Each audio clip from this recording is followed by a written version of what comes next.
Hey guys, what's up? If you're new around here, my name is Hannah Martin.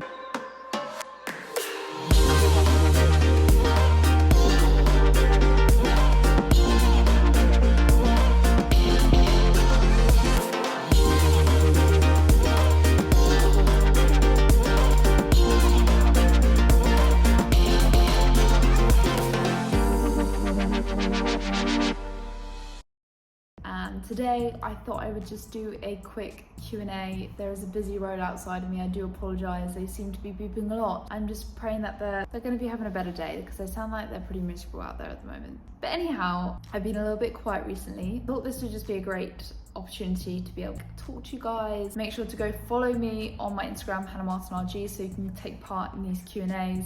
That's where I've got all these questions from. Sorry, I can't get to everyone's question today, but I will try and get through as many as possible. I have to say it's been like a little bit of a difficult season for me personally. I've been doing a lot of growing as a human. I'm excited to kind of talk a bit about that, hopefully in some of these questions. What is the hardest dance variation you have learned? Hardest one? I learned the Black Swan variation last year just for fun to improve my technique, and that was really hard. Like on the cardio, I found it quite difficult on the cardio. Maybe it's just me, but it's technically really difficult and strength-wise really difficult. Was your family supportive of your decision to make ballet your career? You're amazing. Thank you so much. Yeah, they were very supportive. To be honest, were the ones who really encouraged me to go down that route. Not an easy transition whatsoever. I'm actually doing a podcast soon. I won't announce with who yet, but I did a podcast and I went into a little bit more depth about that time. So I will let you know when that podcast comes out. What's the best quality in a human being for you? Oof. That's a really interesting question. Biblically, it always talks about love. I'm not talking about like romance love. I'm talking just like love. Like if you love what you do, you're gonna be passionate about it. I've also been looking a lot into like wisdom. Wisdom is a really important trait because I feel like if you have wisdom, everything else comes with. So love and wisdom. How did you get injured? What are you doing to recover? So I haven't really been like super open with you guys about what's been going on because to be honest, sometimes I didn't even know myself. I basically have a very common injury which is called osteotrigonum syndrome. I've got an extra bone in my foot, which I've had since birth, but last season it got really irritated. I went into a turn, which obviously on point I've done a million times. I just did a turn on point in class and something went pop, swelling and pain. Tried to perform through it. I did the rest of my performances for the rest of the season. I had an injection at the end of last season and now I'm awaiting some further procedure. Basically, my injury just made it very painful to point my toe, which is a slight issue if you're a ballet dancer. I'm seeing it really positively and I'm trying my best to remain in that mindset of like, this is a really growing time for me as a person and I can become stronger as a dancer as a result of it, and trying to really focus on the things that I can do rather than on the things that I can't do, which is something at the beginning of the injury I was only focusing on the things that I couldn't do, which was super frustrating. But now that I'm focusing on the things that I can do and that are in my control, it is really helping me in my mindset. So if you're injured, I really recommend you kind of writing a list of what you can do rather than focusing on only what you can't, because then it goes downhill from there. Do you ever have bad body image days? Yes, this was a real thing I had to work through as a student. I still have to work through it now. I mean, you know, we're in leotards every single day, so it's never easy. Like normally I have a bad body image day if I'm really tired and exhausted. I've been trying to get balanced with rest, and that's also been helping body image as well. What age did you realize that you were super flexible? I think my mum realized before anyone else that I was going to be quite flexible, so she always said that when I was a baby she would change my nappy and my hips would literally roll in their sockets. She was worried I wouldn't be able to walk. So I think we kind of knew from day dot I would be quite flexible. I used to try and use my flexibility to make friends. I remember doing the splits because I knew it would get attention and then trying to make friendships from there. But I don't recommend it. They never seem to last very long. How do you make your hot chocolate? Got 2 words for you. Chocolate Ovaltine. It will change your life. What was your audition process like for the Birmingham Royal Ballet? I actually went to Elmhurst Ballet School for my graduate year, and normally one person from the year gets given an apprenticeship, and there's an apprentice audition for that. I was part of that apprenticeship audition, and it was honestly a miracle. I don't know how I got it, but I was given the apprenticeship and did my apprentice year. Now I'm an artist, which I feel so humbled and privileged to be part of this company. Did you ever have a time, teenager or something, where you thought about skipping dance or RG? Now I had to really think about this one and be really honest with myself. There have been days where I've wanted to skip dance or RG because I've been exhausted, not because I didn't want to train. I have never skipped because of that reason before, unless like I'm really, really ill. Sorry about the sirens, guys. If I did skip, how that would make me feel. My goals and skipping don't align. Like,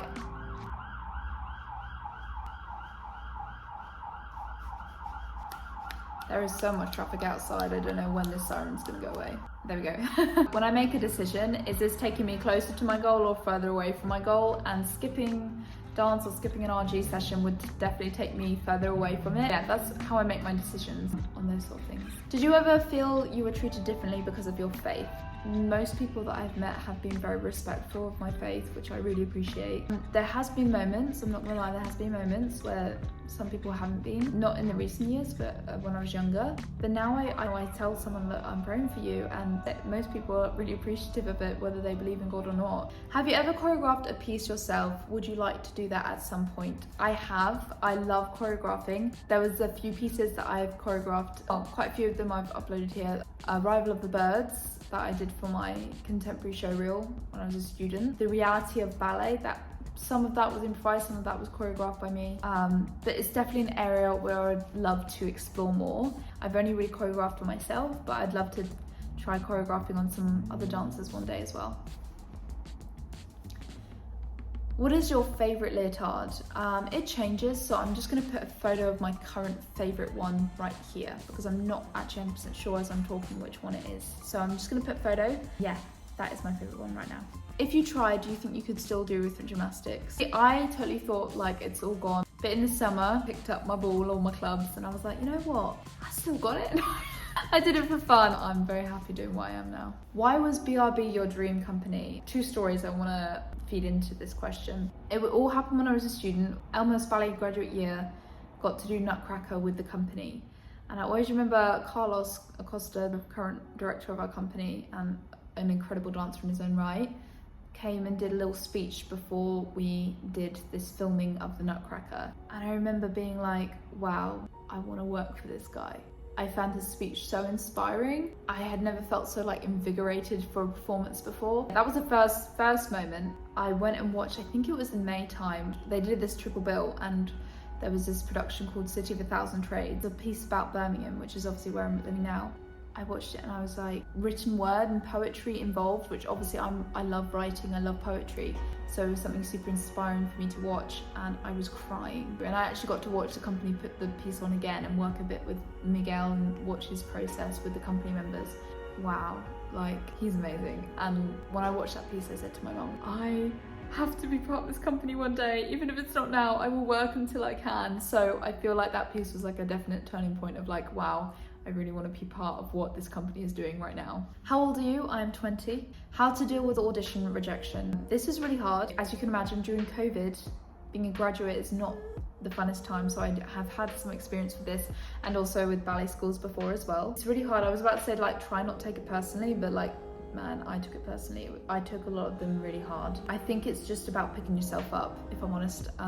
Feel the loss, like feel it, but then no, boy, I have just got to get back on the treadmill and back trying. There's somewhere out there for you. And if they said no to you, you wouldn't have been happy there anyway. Just keep your head down, keep working, something will open up. There's always a pathway. I prayed a lot in that graduate year and I got to the point where I'd had so many rejections that I just was like, Lord, I'm just going to trust you and see what comes. And then it came. An opportunity could literally be just around the corner, but if you decide to give up before it comes, literally could have been the next day and you go and do an audition and that's it, you know, your career's set. So just keep believing in yourself because honestly, no one else is going to do it for you. How many hours a day do you dance? It's varying a little bit right now because of the injury. Try and train myself 3 to 4 hours a day, roughly at the moment.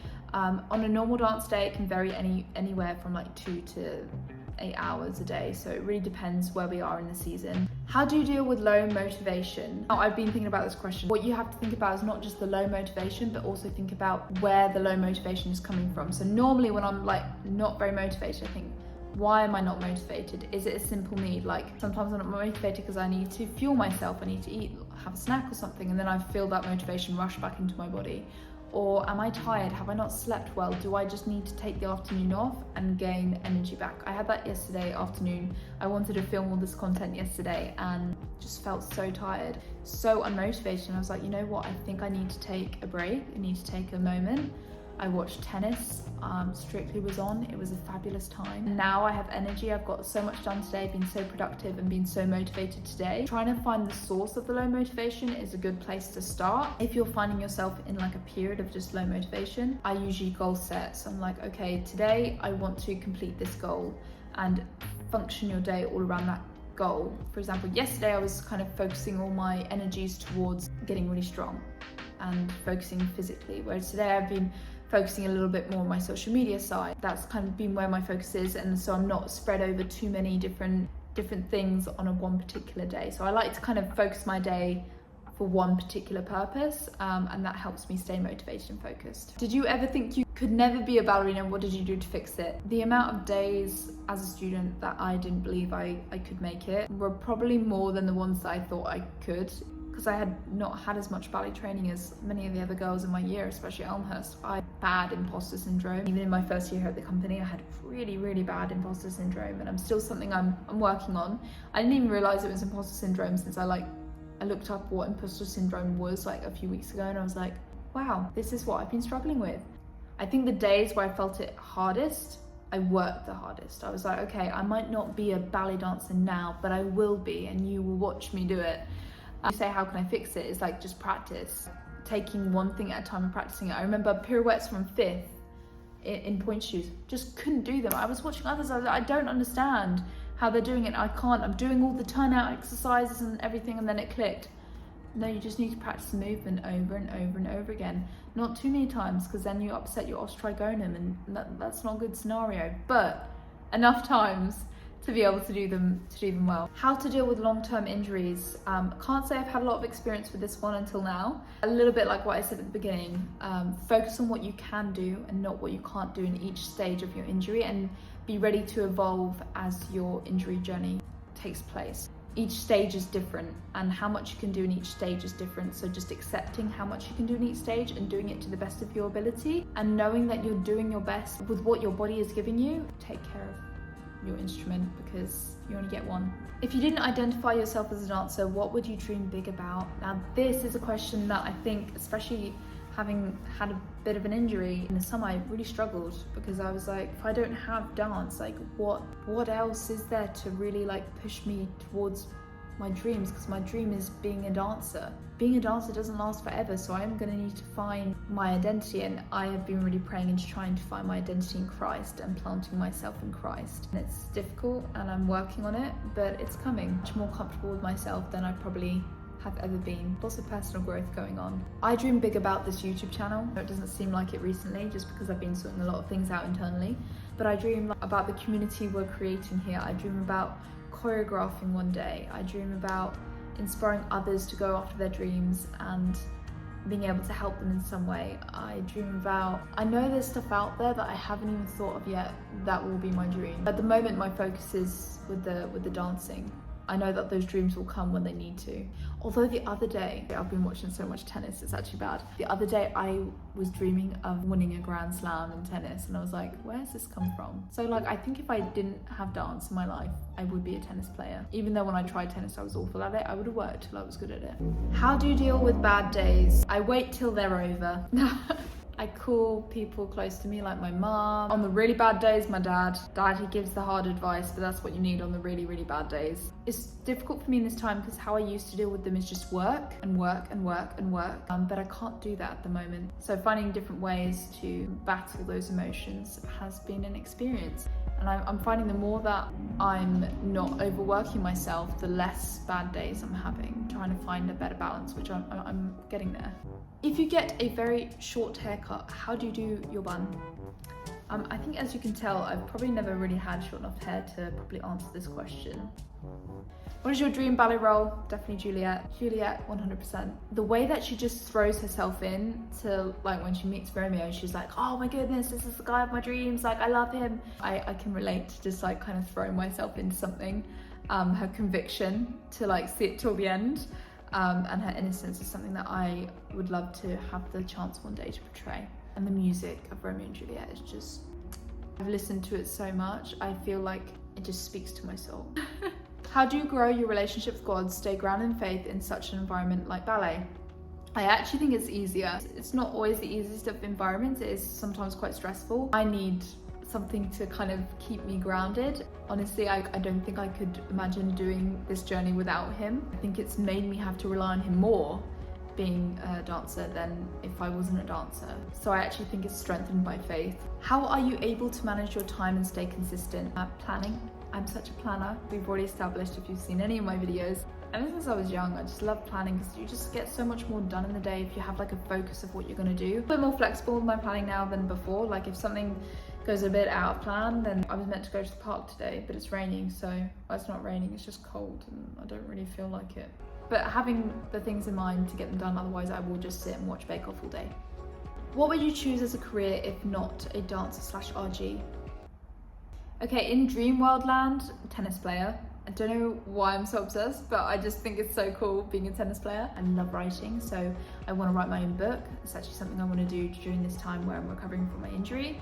Writing, poetry, choreographing, dancer. Does that count? I don't know if that counts because it's still with dance. And also like this, like social media. What is the best advice you would give to a graduate moving into the industry? Just work hard. See, I mean, that's so cliche. Come on, Hannah, come up with some better advice. Don't nestle yourself down one route and don't let other people's words cut you down to the point where you feel like you don't deserve or you don't think you can achieve the things you want to achieve.